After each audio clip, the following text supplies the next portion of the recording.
It is interesting. It's different, although I have to say, because I've been an actor for a while, I'm really used to being on a set acting in front of the camera. So that doesn't feel like extra work. You know what I mean? It feels like the normal investment you have.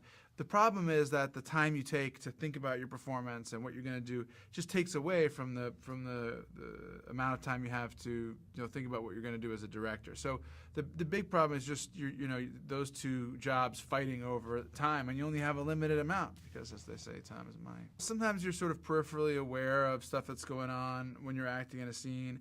And, a lot of actors, I think, acting, directing, it's about taste.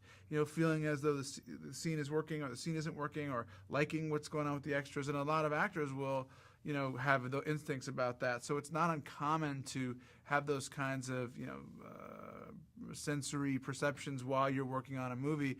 It's just that you have to sort of learn to cultivate them. You know what I mean? You have to really learn to listen. And then I just do it a bunch and then go over to the monitor and say, sort of, did anybody notice anything weird?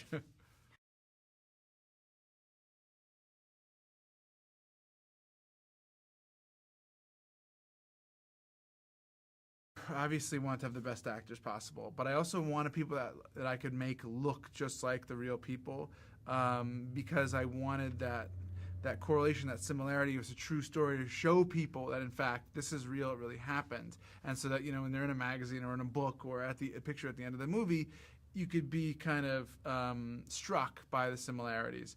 But it turned out that mustaches and glasses and wardrobe kind of goes a long way toward getting people to look like the other different people in the 70s.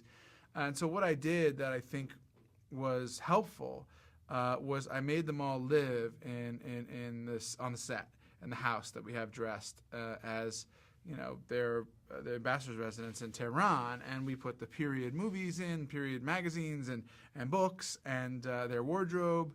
And they had to live. I couldn't find 70s like food boxes, but they had to live together and get used to one another as if they'd been cooped up together. And when they got out, you really did. It felt different. It felt like these are people who knew each other in a more intimate way.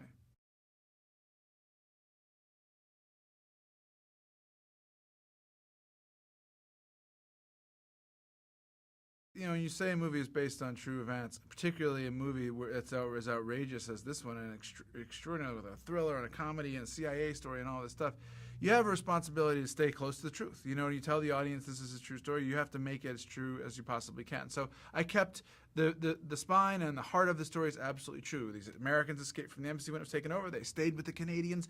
A CIA agent with a Hollywood Oscar-winning makeup artist came up with a plan to get them out that involved pretending they were making a movie.